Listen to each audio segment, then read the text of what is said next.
1. Libro o epístola de Santiago, capítulo número 1. ¿Lo tiene?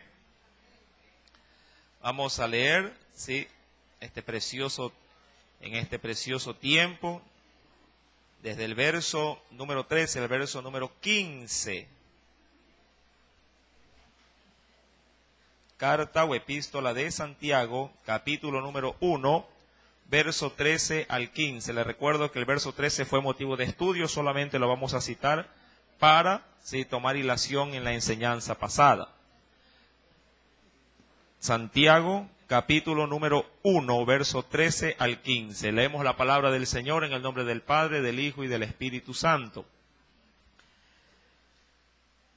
Cuando alguno es tentado, no diga que es tentado de parte de Dios, porque Dios no puede ser tentado por el mal, ni Él tienta a nadie. Verso 14, léalo por favor.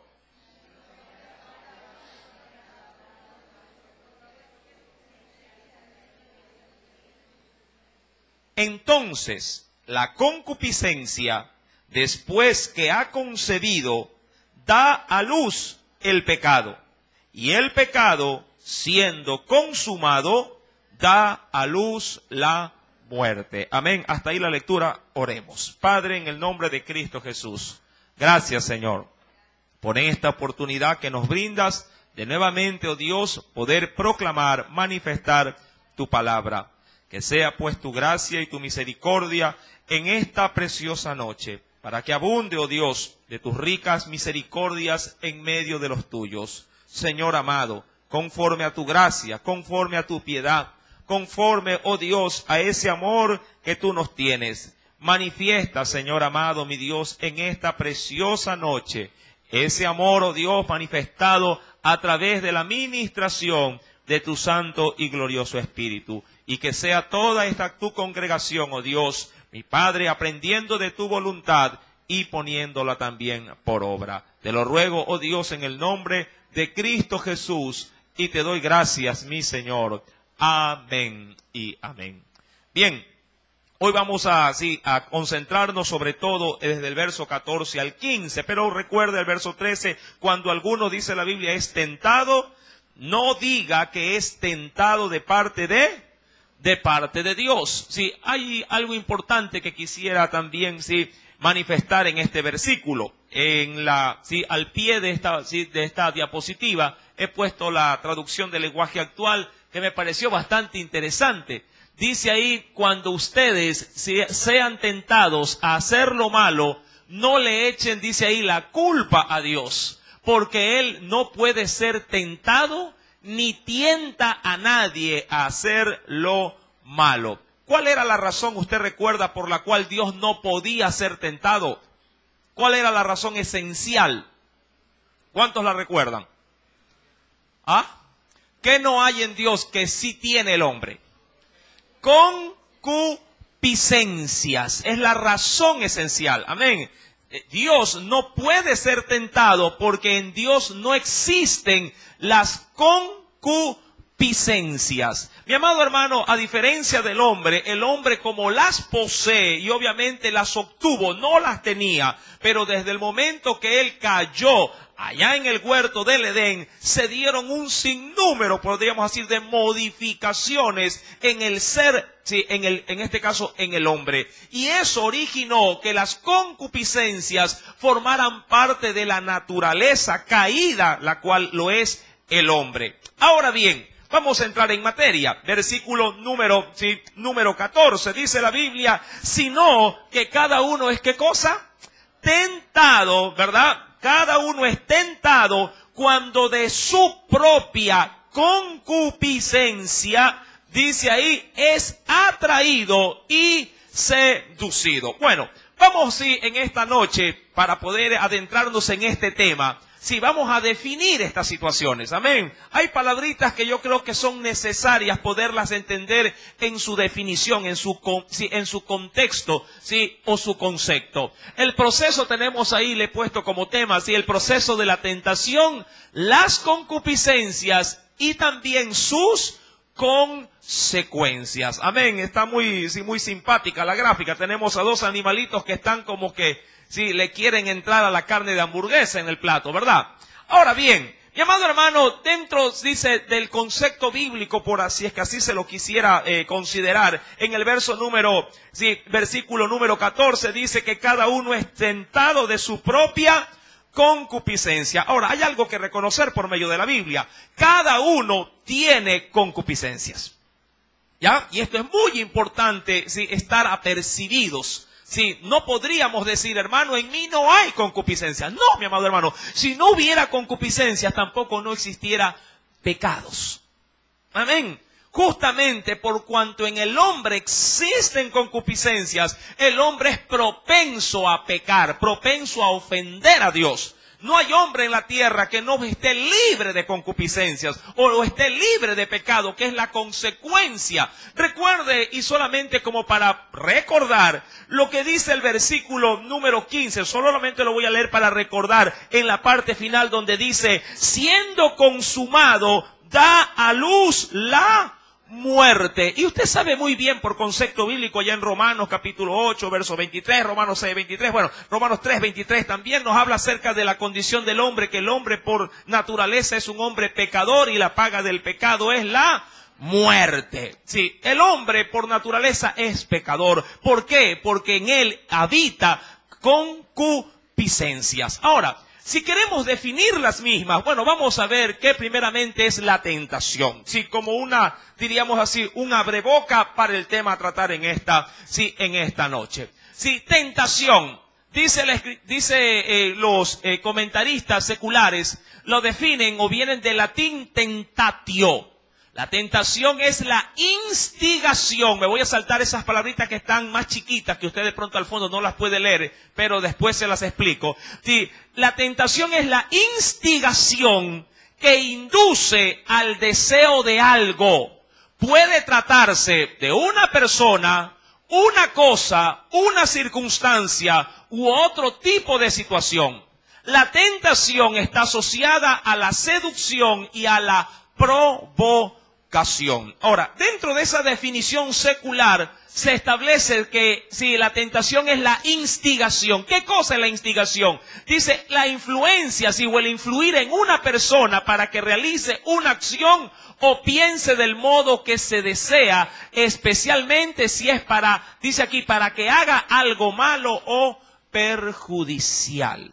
Es decir, que cuando se habla de tentación, se habla de tomar o valerse de algo que el hombre anhela para empujarlo a hacer. Mi amado hermano, el pecado, de hecho, sí, diríamos que tiene como cómplice mi concupiscencia para poder ser efectiva. Sí, la tentación se aprovecha, en este caso, de mi debilidad para poder ponerse de acuerdo y en función de eso arrastrarme, o diríamos como a manera de un muchacho queriendo afectar a otro, extender la pierna y hacerlo caer. Sí. Ahora bien, la herramienta que Satanás utiliza para poder, mi amado hermano, tentarme es mi concupiscencia. Cada uno de nosotros tenemos nuestras propias concupiscencias. Así lo determina el versículo número 14. Dice la Biblia, sino que cada uno, ¿sí?, cada quien tiene su propia debilidad. Cada uno es tentado cuando de su propia concupiscencia. ¿Qué hace la concupiscencia en el ser? Lo atrae y dice, y lo seduce. Un buen ejemplo de esto está en el libro del Génesis. Acompáñeme por favor al primer libro de la Biblia y veamos el ejemplo, sí, del proceso de la tentación. Vayamos por favor al libro del Génesis, sí, el primer libro de la Biblia.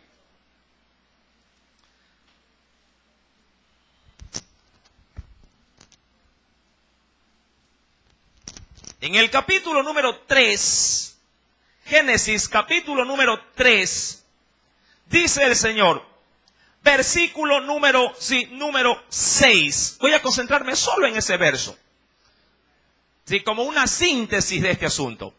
¿Ya lo tiene? Dice el pasaje bíblico, Y vio la mujer que el árbol era... ¿Qué cosa era el árbol? El árbol era bueno, pero ¿para qué era bueno?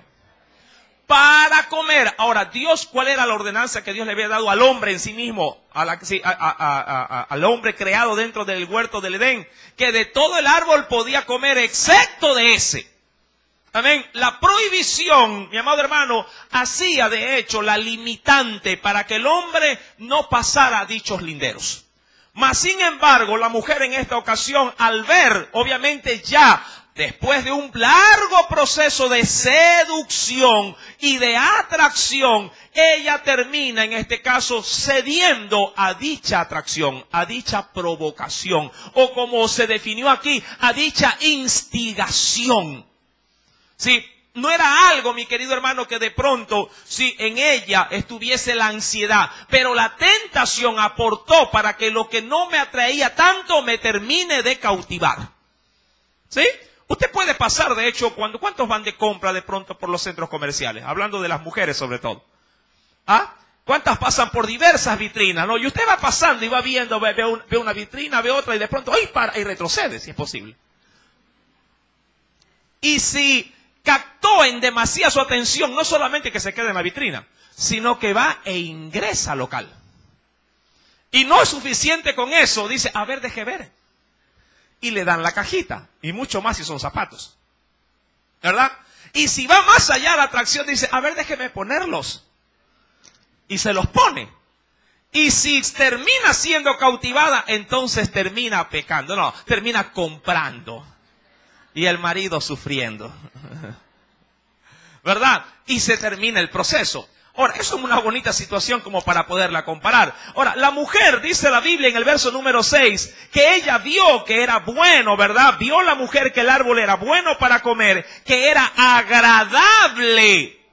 Ahora, esto es una, diríamos así, ¿sí? Una característica, ¿sí? De nuestras concupiscencias. Las concupiscencias, a nuestro parecer, son cosas gustosas. Si el pecado fuese desagradable, nadie pecaría. Si el pecado, si la concupiscencia fuese algo aborrecible, nadie quisiera ni siquiera tocar o pasar mirando o sobajeando, en este caso sí, eso o aquello que me seduce. Pero una de las características que tienen las concupiscencias es que es algo que yo deseo o que mi carne anhela hacer, porque es agradable. Y ahí el problema. A mi carne le agrada la concupiscencia. Sí, y a mi espíritu, por lo opuesto, sí, rechaza la concupiscencia. Recuerda, una concupiscencia se manifiesta en todo ser humano. Sea un obrero, sea un profesional, sea un niño, sea un viejo, sea un hombre pobre, sea un hombre rico. La concupiscencia sí coexiste dentro del ser humano. Ahora, ¿quién nos puede librar de todo esto? Cristo Jesús. Amén. Cuando Cristo entra o ingresa en la vida del hombre, Él se encarga de ponerle riendas a nuestras concupiscencias y refrenar estas pasiones, para que en nosotros no se obre de manera desordenada. Dios ordena esas concupiscencias para que no se extralimiten y no nos hagan, mi amado hermano, la separación que obviamente buscan hacer entre Dios y nosotros. Mi amado hermano, si teniendo en claro este breve concepto de lo que es la tentación, si el objetivo de ella, ¿sí? Este gráfico es mucho más completo, pero tuve que recortarlo. Si dice, en el ámbito teológico, hablando del estudio, sí, de la palabra del Señor, en el ámbito teológico, la tentación es la incitación de Satanás hacia el hombre para pecar, aprovechando nuestra debilidad que manifestamos por nuestra naturaleza, a fin de que, ¿qué busca la tentación? En sí mismo, la tentación, ¿qué busca? Alejarnos de Dios. Eso es el fin de todo. ¿Sí? Mi concupiscencia más la tentación, si no logro vencerla, tiene un solo fin: buscar que yo me aleje de Dios. Leí hace breve tiempo, sí, una expresión, sí, que decía, Satanás, cuando nos tienta, nos dice que no pasa nada malo. Pero cuando caemos en la tentación, nos dice que ya no hay remedio. Y es muy cierto. Sí, lo repito. Sí, Satanás al tentarnos nos dice que no pasa nada malo. Pero cuando caemos, dice que ya no hay remedio.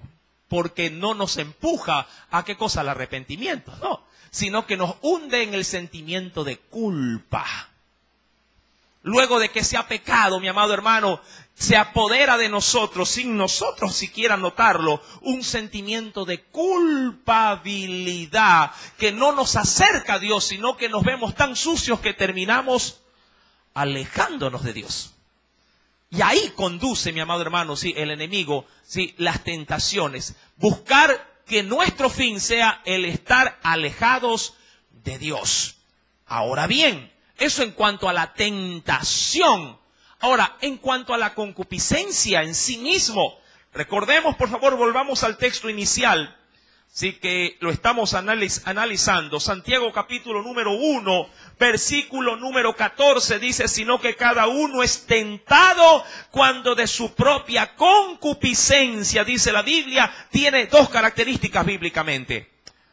La concupiscencia atrae, la concupiscencia seduce. En términos de original griego dice embruja o encanta.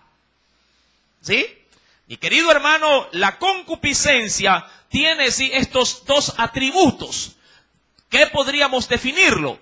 La concupiscencia es la inclinación, apetito o impulso hacia los deseos y placeres excesivos o desordenados, pero con esta situación, no gratos a Dios. Al hombre sí, a la carne por supuesto, pero no gratos a Dios. Y es donde, sí, en este caso Satanás se vale para poder usarlos para que lo que Dios ha creado también se desdibuje como Él está desdibujado. Nos menciona también los cuales nos empujan a ser esclavizados, siendo la principal fuente para las tentaciones. Míralo de esta manera. Nuestras concupiscencias son la materia prima del diablo para trabajar. ¿Sí? Así como para poder hacer cemento. ¿Cuál es la materia prima del cemento? ¿Ah? Las piedras. ¿Verdad? La materia prima, por ejemplo, para hacer tortas, ¿cuál vendría a ser? La harina. ¿Verdad? Esa es la materia prima para trabajar. Mi amado hermano, Satanás tiene materia prima en abundancia en este mundo. Son, ¿cuáles? Nuestras concupiscencias. Nuestras concupiscencias, sin que usted se dé cuenta, son la materia prima que Satanás usa para poder elaborar las tentaciones. Cada tentación se ajusta de manera esencial, de manera, diríamos, privada a cada una de nuestras concupiscencias.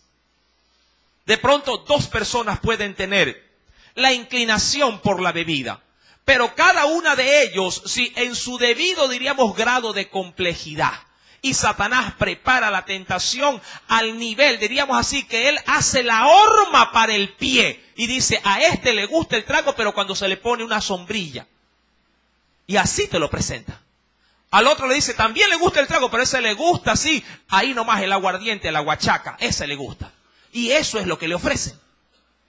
El uno es bebedor social, el otro es bebedor empedernido, pero a Satanás a ambos le da el empaque que ellos, por los cuales pueden ser seducidos y atraídos. Ahora, eso en cuanto hablando de la bebida. Ahora, imaginémonos en otras áreas en las cuales de pronto pasamos desapercibidos con las concupiscencias, que hay muchas veces de nuestra forma de ser. Hablando ya en sí de conducta, hablando de carácter, hablando ya de rasgos distintivos como personas que somos. ¿Qué tan vulnerable podríamos llegar a ser en nuestra forma de ser? Que le esté dando materia prima al diablo para constantemente estarnos tentando y nosotros cayendo en la tentación. Eso es lo preocupante. Por ejemplo, si alguien tiene mal genio, nunca, mi querido hermano, sí, se dará para esa persona descanso en su corazón, porque Satanás tiene cualquier cantidad, diríamos así, de materia para poderlo tener desde que amanece hasta que anochece, sí, con un carácter podrido. Se levanta, sale el gato y dice, ¿qué es ese animal que hace aquí? Y ya se enoja. Baja al baño, ¿dónde está la toalla? Y explota. Sale del baño y dice, ¿y el café que todavía no me lo sirven? Y explota. Y así voy avanzando todo el día. Llega la noche y dice, ¿pero por qué no apagan la luz? ¿Sí me explico? Concupiscencias. Materias primas para que Satanás trabaje las 24 horas del día. Concupiscencia. Hay que tener mucho cuidado, mi amado hermano, sobre este asunto. Ahora bien, y eso que todavía damos las referencias bíblicas para poder ver, no solamente detectando este mal, sino cómo poder remediarlos. La intención en esta noche, mi amado hermano, no solamente es descubrir este maleficio que tiene el hombre, sino que cómo podría yo contrarrestar dichos males que me están perjudicando. Mi querido hermano, sí, hablando pues de las concupiscencias y de las tentaciones, sí, en Romanos capítulo 7, verso 21 al 24, disculparán si es el rostro de una mujer, pudo haber sido de un hombre, pero lo encontré en carita de mujer. Pero el fin es el mismo, ¿no? En Romanos capítulo 7, Pablo detalla muy bien la condición del hombre con las concupiscencias. Y él no lo llama, sí, con este término, sino que con una expresión que usted y yo la conocemos. El pecado que mora en mí. Romanos capítulo 7. Acompáñeme a la Biblia, por favor. Primero, tengamos claro esta perspectiva bíblica.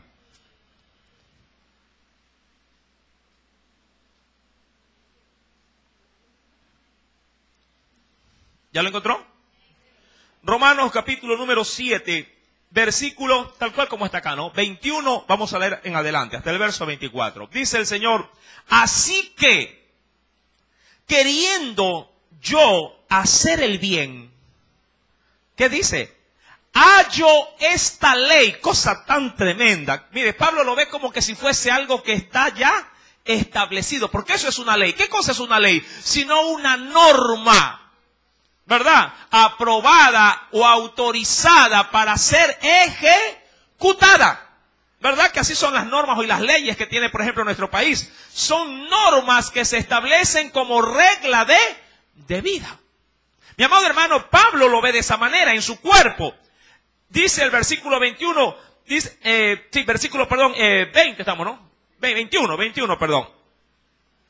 Perdón, 20. Y si hago, dice aquí, lo que no quiero, ya no lo hago yo, sino el pecado que mora en mí. Verso 21. Así que, queriendo yo hacer el bien, hallo esta ley, que el mal está en mí, porque según el hombre interior, me deleito en la ley de Dios. Y cuando habla del hombre interior, está hablando de su espíritu.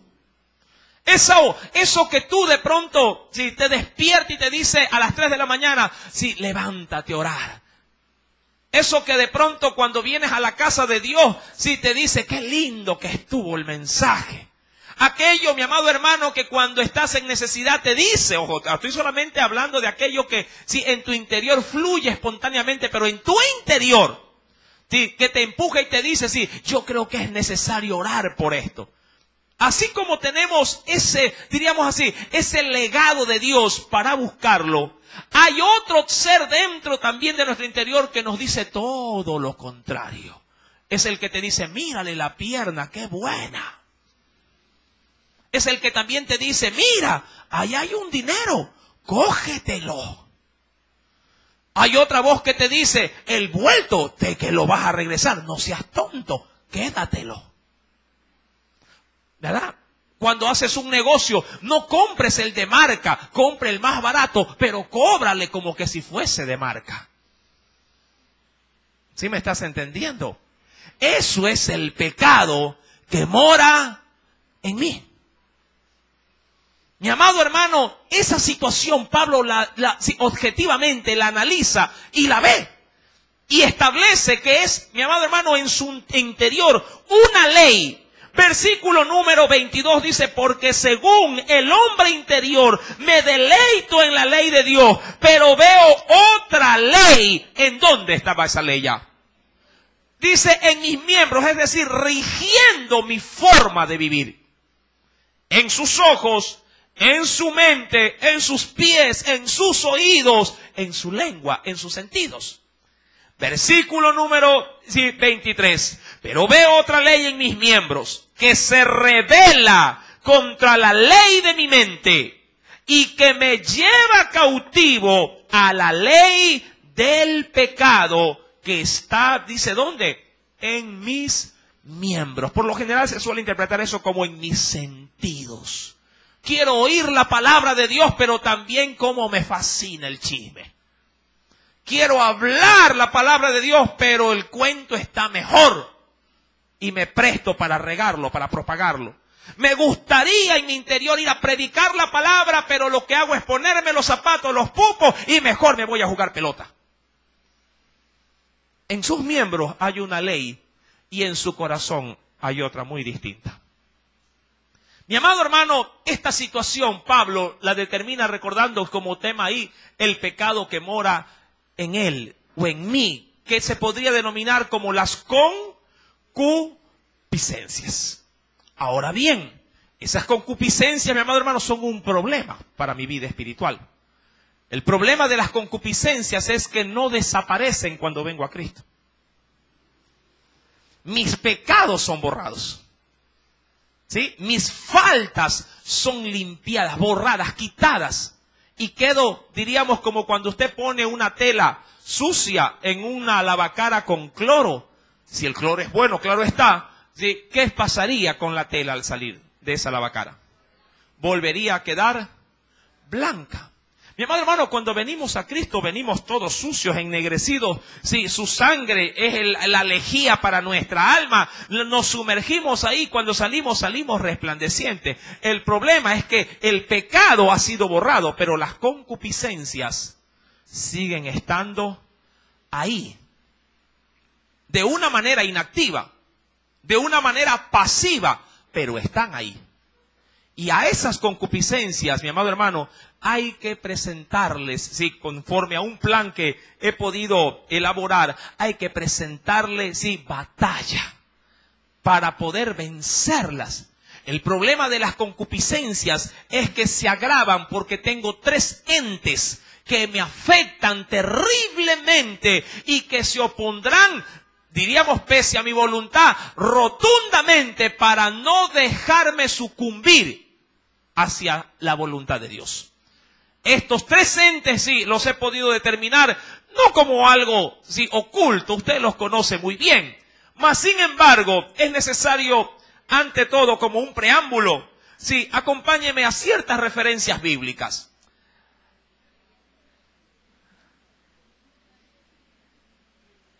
En Tito, en el capítulo número 3, acompáñeme por favor. Tan bonitas las gráficas, ¿verdad? ¿Qué se oculta debajo del agua? Un tiburón tenemos ahí, ¿verdad? El hombre va encantado, según la gráfica, por una chica, pero debajo de eso, ¿qué cosa está? El mal esperando, ¿verdad que sí? Es decir, Satanás siempre te va a presentar algo agradable, sí, de entrada, pero al final, mi amado hermano, no te espera nada agradable, ¿sí? Tito, capítulo número 3. La voz del Espíritu Santo en ese texto es, sí, también muy importante. Mira lo que dice el Señor. Tito capítulo número 3, verso número 3. 3. ¿Ya lo encontró? Porque nosotros también éramos en otro tiempo, ¿cómo se ponía, insensatos, como también éramos en otro tiempo, rebeldes, extraviados, y aquí remarco esto porque estamos estudiando, esclavos ¿de qué? Ahora, ¿de qué cosa que éramos esclavos? Ahora, las concupiscencias, te guste o no, te esclavizan. Amén. Esa es, diríamos así, la categoría en la cual el apóstol Pablo, al escribir a su hijo espiritual Tito también, sí, así lo logra determinar. La concupiscencia tiene este mal, esclaviza al hombre. Mi amado hermano, dice la Escritura, esclavos de concupiscencia y por ende ¿de qué? Deleites diversos. Y eso es lo que se caracteriza. Recuerda que la concupiscencia tenía dos situaciones, que atraía y seducía. Ahora, para que usted pueda atraerte algo es porque te tiene que gustar ese algo, ¿verdad? Cuando algo te agrada, ahí te llama la atención. La concupiscencia tiene ese agravante en nosotros, que siempre nos va a presentar lo que a nosotros nos gusta para atraernos. Y obviamente luego de que capta nuestra atención, entonces nos seduce o nos enamora, nos embruja, nos encanta con un solo fin, sí, para podernos ver caídos. Cada quien sabrá muy bien en qué está, en este caso, o en qué se concentra su concupiscencia. Yo no puedo lograr determinar, sí, las concupiscencias de los hermanos, pero cada hermano puede determinar sus propias concupiscencias. Y el problema de las concupiscencias es que muchas veces no son una. Muchas veces el hombre vive lleno de concupiscencias. En un solo hombre puede verse concupiscencia, sí, de pecado, diríamos, en la parte sexual, se puede ver en la parte de la idolatría, se puede ver en la codicia también, sí, la concupiscencia, sí, en la traición, en la mentira. Hay un sinnúmero de concupiscencias. Es de hecho innumerable. Y un hombre puede ser esclavo no de una, sino de diversas concupiscencias a la vez. Mi amado hermano, dice pues el texto bíblico, sí, esclavos de concupiscencias, deleites diversos, viviendo en malicia y envidia, aborrecibles y aborreciéndonos unos a otros. Otro texto de referencia muy importante, sí, es que aquel que se mantiene viviendo en concupiscencia recibe una sentencia, sí, terrible de parte de Dios. Romanos capítulo 1. Romanos capítulo número 1.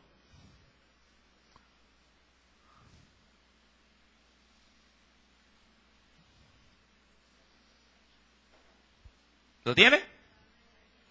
Verso número, sí, 22 al 24. ¿Qué acontece cuando el hombre se mantiene en su concupiscencia y no quiere, ¿sí?, salir de ellas? O no quiere rendir su vida a Cristo. Mira lo que dice el Señor.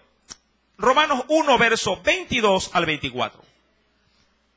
Profesando ser sabios, se hicieron necios y cambiaron la gloria del Dios incorruptible en semejanza de imagen de hombre corruptible, de aves, de cuadrúpedos y de reptiles. Eso hablando de la idolatría.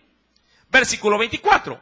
Por lo cual también Dios los entregó a la inmundicia. Y mira cómo las va a comparar.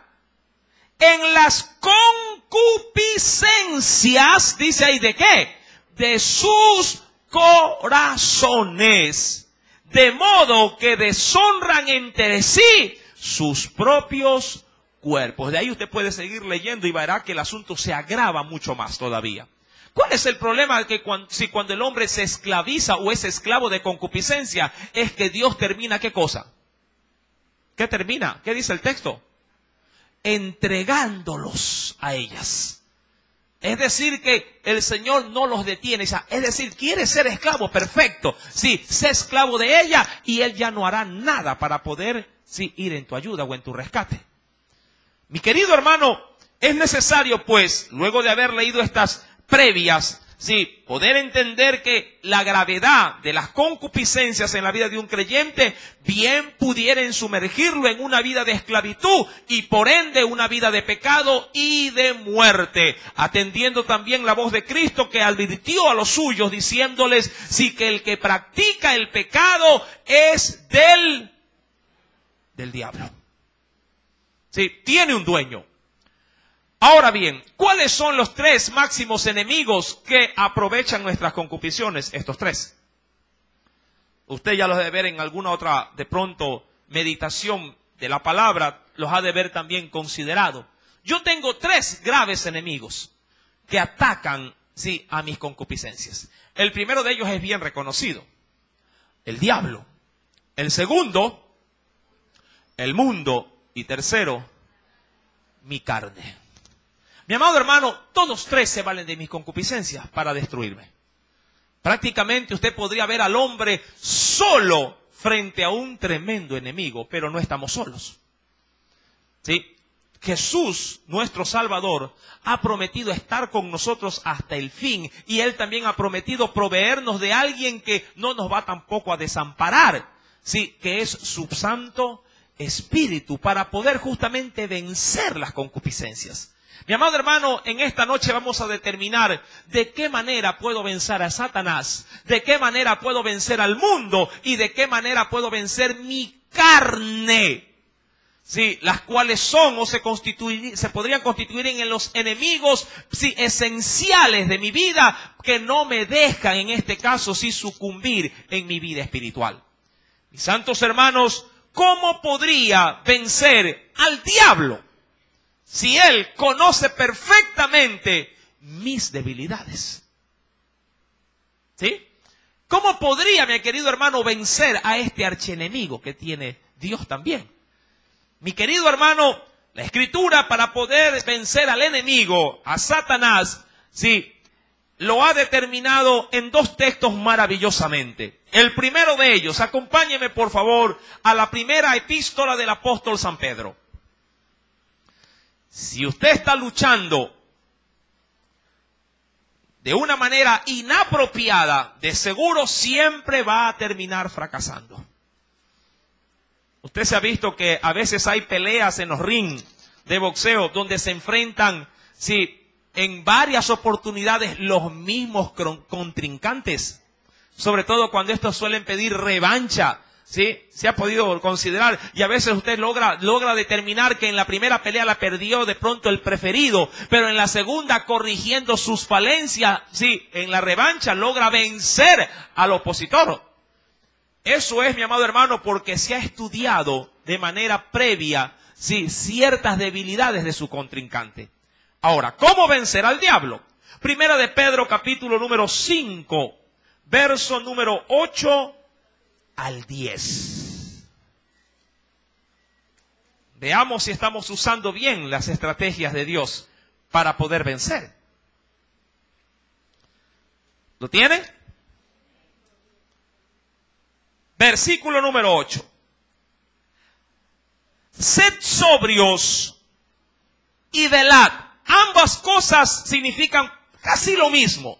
Hablando de sobriedad y hablando de estar despierto, porque a eso apunta el asunto de velar. Es decir, que un creyente no puede estar desapercibido nunca. Ahí apunta. La sobriedad me hace tener mis sentidos. Si hablo acerca, por ejemplo, de la persona que se embriaga, no está sobria, porque ha perdido su facultad, ¿qué cosa? De poder razonar, de poder, en este caso, evaluar una situación y tomar una decisión, sí, acertada. Sed sobrios, dice el Señor, y velad, es decir, estén despiertos, que no los agarren dormidos, porque vuestro adversario, ¿quién? El diablo. Ahora, pero mira cómo lo presenta el Señor. ¿Qué cosa es el diablo para ti? Un adversario, es decir, que él no es tu amigo. ¿Sí? Muchos dicen, no, si el diablo no es malo. El diablo no me puede hacer, hay otros que minimizan al diablo. Si a mí el diablo no me puede hacer nada. Pues déjame decirte que sí. Mi querido hermano, la Escritura es clara y lo presenta como lo que es, un contrincante. El adversario, el diablo, ¿cómo está? ¿Cómo se presenta? Dice la Biblia. Como león rugiente, anda alrededor buscando a quien devorar. Ahora, me interesa mucho esta expresión. Dice que anda alrededor. ¿Alrededor de quién? Ahora, al mundo ya lo tiene, ¿verdad? Ya lo tiene en el bolsillo. Porque el solo hecho de que en el mundo la gente practica el pecado ya le pertenece. Recuerda usted lo que mencioné hace un rato, que el que practica el pecado es de él. Ya son huesos que los tiene, sí, masticando constantemente en su boca. Mi amado hermano, cuando anda buscando, es que te anda buscando a ti y a mí, que ya no le pertenecemos. Es decir, que eso a ti te debería de poner en alerta, porque si Él te anda buscando y anda alrededor tuyo, tú no puedes bajar nunca la guardia. Por eso es que el texto comienza diciendo, sed sobrios y velad, no te descuides jamás. Hay quienes dicen, ay hermano, que en mi caso, yo ya tengo como 23 años de cristiano, ¿qué me va a mí sorprender el diablo? Cuidado, sí me puede sorprender. Si me descuido, si bajo la guardia, me puede coger, sí, diríamos así, en una mala postura. Y el golpe, dicen muchos, que el golpe que no se ve venir es el más fuerte, es el que causa más estrago. ¿Sí? Mucha gente dice, ¡uy, lo choqué y ni me di cuenta! Mi querido hermano, nunca te descuides en tu vida espiritual. El diablo está, tenlo siempre presente, alrededor tuyo, tratando de ver la forma, la manera de cómo descomponer tu relación con Dios. Y tú, sin darte cuenta, mi amado hermano, te prestas para que esa situación se dé. ¿Por qué? Porque tus concupiscencias así se los permiten. Satanás puede valerse de tu mujer, puede valerse de tu marido, puede valerse de tus hijos, puede valerse aún del pastor, puede valerse de los miembros de la iglesia, puede valerse de quien sea para poder atacarte. Y cuando te ataca no en cualquier área, te ataca ¿en dónde? ¿Cuál es el tema en esta noche? Las concupiscencias en tus debilidades. Por eso es que te golpean y te causan tanto estrago. Si te golpearan en una parte fuerte, tú dirías, ni me dolió. El problema es que cuando te pegan en los lugares donde más te duele. Porque son tus debilidades. Amén. ¿Cuál es tu debilidad? Y mi pregunta, diríamos, más precisa es, ¿te están golpeando ahí? Ponte alerta. Sé sobrio y vela. Tú dices, ay, pero es que aquí justamente ahí, hermano, como cuando voy a la dentista y aquí está presente. Por eso es que mucha gente evita, ¿verdad?, ir al dentista. Porque cuando saca ese aparatito parecido a esto, solo de oírlo ya la gente. Mi amado hermano, Satanás conoce tu debilidad y obviamente ha percibido de que tú no estás sobrio o que no estás despierto, no estás atento, no estás apercibido. Obviamente al verte vulnerable irá y te atacará en el lugar que está desprotegido. Ahora bien, la Escritura sigue y nos anuncia lo siguiente. ¿Cómo puedo vencer al diablo? Verso 9. Ahí está la fórmula. Bíblica, por supuesto. ¿Cómo se vence al diablo? Dice ahí, al cual, ¿qué dice? Resistid firmes en la fe. ¿Cómo se vence al diablo?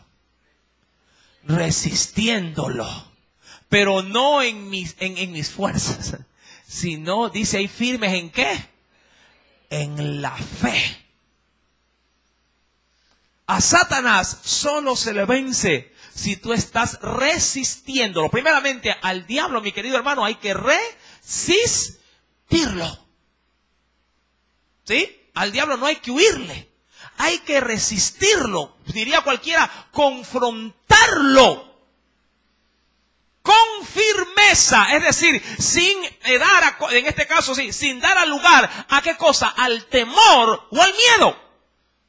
Jesús, por eso está esta gráfica no está a propósito, con un despropósito, está atinada.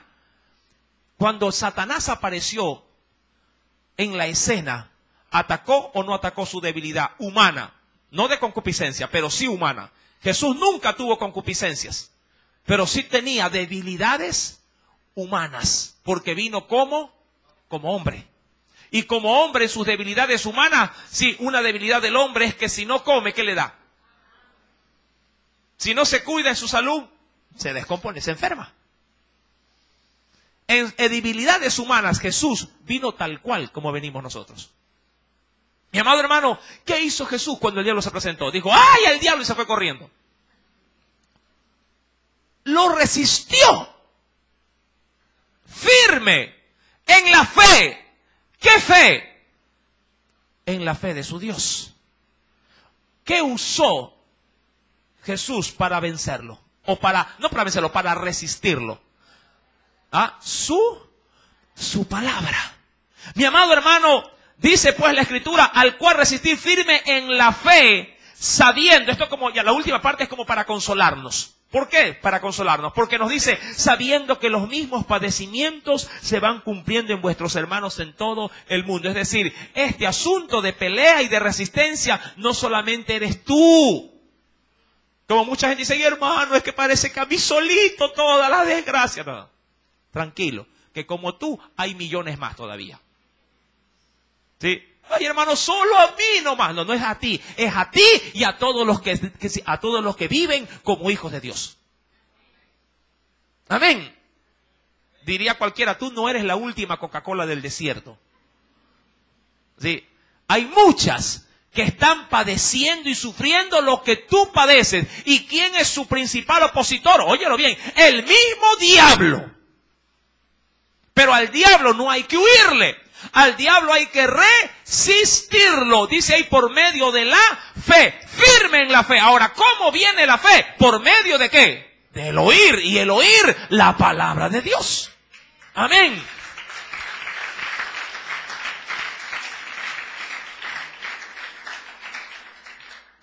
Si hay un texto que puede complementar lo dicho, es este. Colosenses capítulo 3.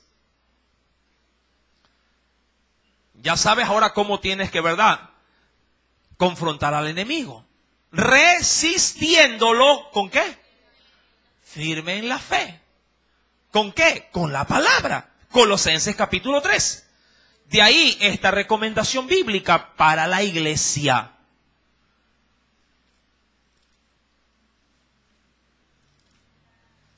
¿Ya lo tienen?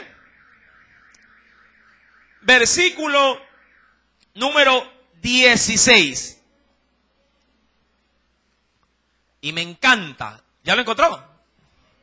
Colosenses 3, verso 16. La palabra de quién? La palabra de Cristo more o viva en abundancia. ¿En dónde? En la Biblia. ¿A dónde tiene que ir esa palabra? Tiene que trasladarse de la Biblia a tu corazón. De la Biblia a tu mente. De la Biblia a tus huesos. Mi amado hermano, si en tu vida no abunda, y mira lo que dice el texto, que la palabra de Cristo abunde. Pregunto, ¿abunda la palabra de Dios en tu vida? ¿O eres de aquellos que cogen la Biblia porque vinieron al culto? Es decir, que la hablen solamente en la iglesia.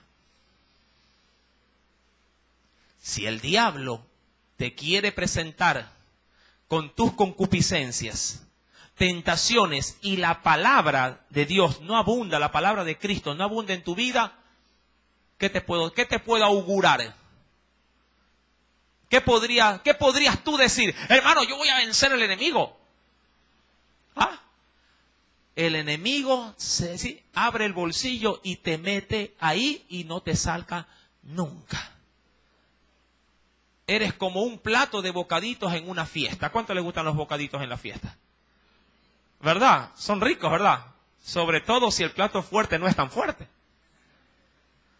Mi amado hermano, cristiano que no le permite a la palabra de Dios abundar en su corazón, es fácil bocadito del diablo. Tentación que el enemigo le presenta, tentación que lo vence. Y su fin es el pecado. Y si peca, ¿qué hay luego de eso? La paga del pecado es la muerte. Y el que está en muerte no está, mi amado hermano, bajo la cobertura y la protección de Dios. Colosenses 3, verso 16 nos dice, la palabra de Cristo mora en abundancia en vosotros, enseñando, porque para eso sirve la palabra, para enseñar, dice, enseñándoos y exhortándoos unos a otros, es decir, llamándose la atención los unos y los otros. ¿De qué manera? Enseñando ¿qué cosa? La palabra de Cristo que hay abundantemente en tu vida. Mucha gente dice, no, que es el Antiguo Testamento. No, cuando habla de la palabra de Cristo, habla en sí mismo prácticamente de toda la doctrina. De toda la doctrina del Señor. Mi amado hermano, vuelvo y repito, abunda la palabra de Dios en tu vida. Es la única herramienta con la que puedes resistir al diablo. Si no hay palabra en abundancia en tu vida, ahí podríamos decir, a huir. Pero sería siempre una presa para el diablo. Y Dios no quiere que tú seas una presa para el diablo. Dios quiere que tú seas alguien que pueda contender frente al diablo. Resistiéndolo. Amén. Resistiéndolo. Hay quienes que orando dicen, en el nombre de Jesús te vas. Y él no se va, está ahí. Te ato y al otro día se vuelve a desatar. Qué raro, ¿verdad? Si ya lo ató ayer, ¿qué hace hoy día suelto? Mi amado hermano, tenemos que aplicar la fórmula bíblica para poder vencer bíblicamente, ya que Cristo nos ha enseñado el ejemplo de cómo debemos de hacerlo. Tú tienes que permitir en tu vida que esa palabra que la cargas en tu mano se traslade a tu corazón. Es tu responsabilidad leerla y meditar en ella. Por eso allá en Josué nos enseña que el libro de esta ley nunca se apartará de tu boca, sino que meditarás en ella de día y de noche para hacer todo lo que en ella está escrito, porque entonces, solamente entonces, harás prosperar tu camino y todo te saldrá bien. ¿Sí me estás entendiendo? Al diablo se lo vence resistiéndolo, pero no con mis fuerzas. Ay, como hice pesa, viene el diablo y le mete un puñete. Se te ríe en la cara. Al diablo no se lo gana con el intelecto. Al diablo no se lo gana, mi amado hermano, con estrategias humanas. Mucha gente dice, no, si yo soy más astuto que el diablo, yo voy un paso más adelante. Mentira. Si tú no abundas en la palabra, mi querido hermano, es decir, si en tu corazón no hay llenura de Dios por medio de su palabra, tú eres una presa fácil para el diablo. Y si tú piensas que vas adelante del diablo, es porque el diablo te ha dado cuerda para que vayas adelante. Mi querido hermano, tienes que ser, como lo dice la Escritura en el texto inicial de 1 de Pedro, tienes que ser sobrio y velar, estar despierto. Porque a muchos el diablo los agarra. ¿Cómo nos agarra? Dormidos. Ahora bien, recuerde, así podemos vencer al diablo. ¿Cómo venceremos al mundo? Y cuando hablo del mundo, estoy hablando de su sistema. Estoy hablando de todo aquello, sí, que estando en esta tierra me atrae y me seduce con el propósito de alejarme o de poner mi énfasis en todo lo que no sea Dios. Ahora, yo me valgo del mundo, pero no como la herramienta que el hombre natural, sí, en este caso, o el que no está percibido, sí, lo hace. Porque para mí el mundo simplemente es un medio por el cual, sí, puedo llegar a buscar de Dios. Y hasta ahí es mi compromiso. En el mundo encuentro el pan que mi Dios me da cuando me da Él un trabajo. ¿En dónde? ¿En el cielo o en el mundo? En el mundo. Pero hasta ahí es mi compromiso. El sistema del mundo también, mi amado hermano, si tomando ventaja de mi concupiscencia, me pervierte y me daña. Mi amado hermano, en el mundo están las aflicciones, como lo dice el Señor Jesús. En el mundo tendréis aflicción. Pero tranquilos, dice el Señor, confiad, porque yo he vencido al mundo. Ahora, ¿cómo se puede vencer al mundo? Jesús estuvo en el mundo, no estuvo en el mundo. Estuvo en el mundo. Y su sistema no era tan diferente al nuestro. Nuestro sistema es más tecnificado, nada más. ¿Sí? En nuestro sistema hay, diríamos así, mucha más ciencia. Pero las estrategias, o diríamos los mecanismos, por lo general suelen ser los mismos. Lo único que cambia, así, es la envoltura. Diríamos, sí, en palabras muy prácticas, sí. El interior de la olla es el mismo. Lo que ha cambiado es la olla como tal. Ahora bien, ¿cómo poder vencer al mundo? Primera de Juan. Vamos, por favor, a la primera epístola o carta de Juan.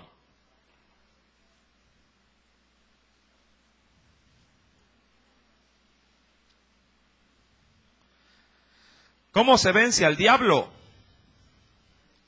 Resistiéndolo firme en la fe. ¿Y cómo hago eso? La palabra de Dios tiene que abundar en mi vida.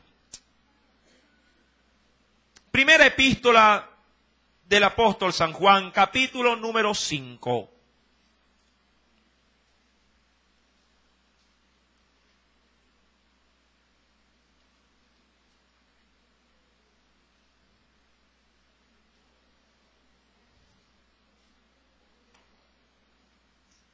¿Lo tiene? Nos dice el Señor, versículos 4 y 5. En esto conocemos que amamos, dice ahí, a los hijos de Dios. Cuando amamos a Dios y guardamos sus mandamientos. Versículo número, verso 4 y 5 dije, ¿no? Perdón. Verso 4, estaba leyendo el versículo número 2, verso 4. Porque todo lo que es nacido de Dios vence, ojo, vence al mundo. Ya vamos a entrar en materia. Y esta es la victoria que ha vencido al mundo. Nuestra fe. Verso 5. ¿Quién es el que vence al mundo? Sino el que cree que Jesús es el Hijo de Dios. Ahora bien, entremos en materia, mi querido hermano. Si a Satanás o al diablo, ¿sí?, se lo vencía, ¿de qué manera? Resistiéndolo firme. ¿En qué? En la fe. ¿De qué manera? Cuando abunda la palabra de Dios, ¿en dónde? En nuestros corazones, en nuestra vida. Por otra parte, dice el versículo número 4, porque todo lo que es nacido de Dios vence al mundo. Ahora, al mundo, a diferencia del diablo, al diablo había que resistirlo. Ahora, ¿qué cosa es resistir? Soportar o aguantar. Como usted sabe la función que cumplen las represas. ¿Ah? ¿Qué función cumplen? El estancar, ¿qué cosa? El agua. Obviamente tienen un propósito para, una vez estancada el agua, si poco a poco la van dejando salir, y esto sirve como como una fuente de poder, porque golpean aspas de grandes motores, ¿no? Y esto genera, ¿qué cosa? Electricidad. Ahora, al mundo hay que vencerlo. Al diablo hay que resistirlo. Pero al mundo hay que vencerlo. Mi amado hermano, no podemos aplicar una fórmula diferente. Usted no le puede decir, hermano, yo voy a vencer al diablo. No, al diablo se lo resiste, se lo contiene, nada más. ¿Sabe quién puede vencer al diablo? Cristo Jesús. Amén. Él lo va a terminar tanto de vencer que lo va a arrojar ¿a dónde al último? Al lago de fuego. Y ahí lo va a eliminar. Mi querido hermano, mientras que al diablo se lo resiste, al mundo hay que vencerlo. ¿Eso qué implica? Que el creyente tiene que luchar para poder vencer el mundo. El mundo va a presentar pelea. El mundo va a presentar batalla. El mundo, mi querido hermano, va a querer, sí, vencerte a ti. Pero es ordenanza de Dios para sus hijos que el mundo debe de ser vencido. Y dentro de esa lucha, mi amado hermano, como lo dice la Escritura en el capítulo número 5, versículo número 4, porque todo lo que es nacido de Dios, ¿cómo podemos vencer al mundo? ¿Cómo? El texto lo dice. Cuando se ha vuelto a nacer. ¿Usted ha escuchado el encuentro que tuvo Jesús con un varón, sí, de la sinagoga llamado Nicodemo? Jesús le habló en parte lo que él tenía que hacer. Le decía a él, sí, porque tú tienes que nacer de nuevo. Claro, Nicodemo, analizándolo con su, diríamos, solamente con su materia gris, sí, con su conocimiento, dijo, ¿cómo me voy a volver a meter en el vientre de mi madre para salir? Y Jesús le dijo, no, tú estás equivocado. Para poder nacer de nuevo tienes que nacer, dice, de agua y de espíritu, hablando de una regeneración, de un cambio. Mi amado hermano, hay que nacer de nuevo para poder vencer al mundo. Ahora, ¿qué es o en qué consiste el nuevo nacimiento? Mi amado hermano, el nuevo nacimiento no es tan complejo a la hora de llevarlo a la práctica. Sí, es simplemente un cambio, sí, de nuestra vida. El que mentía ya no miente más, sino que ahora dice la verdad.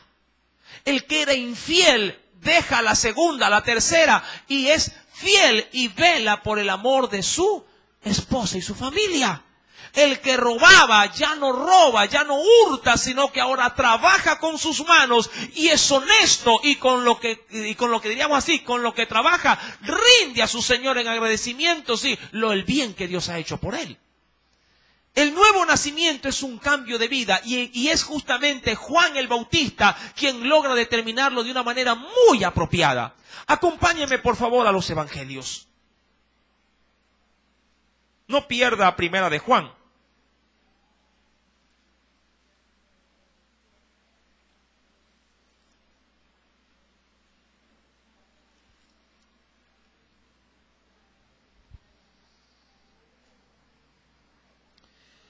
En el Evangelio según San Lucas,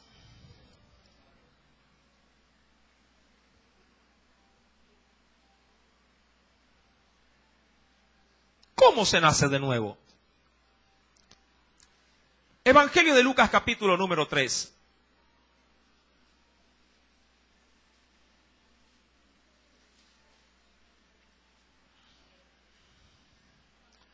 Diríamos, es haciendo las cosas correctas. ¿Ya lo tiene? Versículo número 8 en adelante. Dice el Señor, haced pues frutos. Y mira, el Señor te manda a hacer fruto, es decir, a generar algo que en ti no hay. Amén. Pero que venido a Cristo, te toca ahora, ¿qué cosa? Generarlo o hacerlo. Verso 8. Haced pues frutos dignos de arrepentimiento, y no comencéis a decir dentro de vosotros mismos, tenemos a Abraham por padre, porque os digo que Dios puede levantar hijos a Abraham aún de estas piedras. Verso número 9. Sí, perdón, verso número 10, me salto el verso 9 a propósito. Verso número 10. Y la gente le preguntaba diciendo, entonces, ¿qué haremos? Versículo número 11. Y respondiendo les dijo, el que tiene 2 túnicas, dé al que no tiene. Es decir, que el que era tacaño, que el que era avaro, sea ahora generoso y dadivoso. Versículo 11 sigue diciendo, sí, y el que tiene que comer, haga lo mismo. Vinieron también unos publicanos para ser bautizados y le dijeron, maestro, ¿qué haremos? Recordando que un publicano, ¿qué cosa era? Un recaudador de impuestos. Dice ahí, él les dijo, no exijáis más de lo que está ordenado. Verso 14. También le preguntaron unos soldados diciendo, ¿y nosotros qué haremos? Y les dijo, no hagáis extorsión a nadie, ni calumniéis, y contentaos con vuestro salario. Ahora, si usted analiza estos tres ejemplos, mi amado hermano, la lista pudo haber sido interminable, porque si de pronto venía un carpintero, o si de pronto venía un panadero, y si venía de pronto un arquitecto, a cada quien Juan el Bautista le habría de dar, ¿qué cosa? La respuesta indicada o ajustada a su labor. Si tú tienes ya de por sí un oficio, por ejemplo, ¿qué Dios te demandaría en ese oficio para que tú le agrades?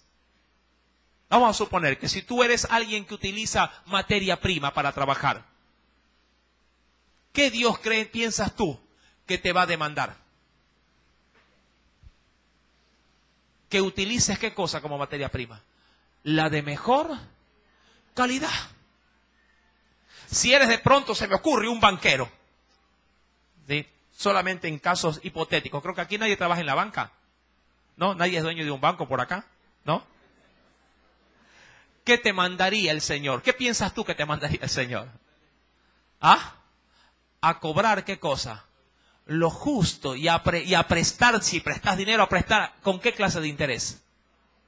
Con el más mínimo, no con la usura. ¿Sí me estás entendiendo? Si eres padre o madre de familia, ¿qué crees tú que el Señor te demandaría? ¿Ah? A criar a tus hijos en el temor de Dios. Si eres marido, ¿qué crees tú que te demandaría? A tratar a tu mujer, ¿sí?, como a vaso más frágil. Si eres estudiante, ¿qué crees Dios que te demandaría? A ser vago y ocioso, a llevar puro 5 a la casa. ¿Ah? Si eres pastor, ¿qué crees tú que te demandaría el Señor? Responsabilidad y cuidado, ¿para quién? Para las ovejas. Y si eres ovejita, ¿qué crees tú que te demandaría el Señor?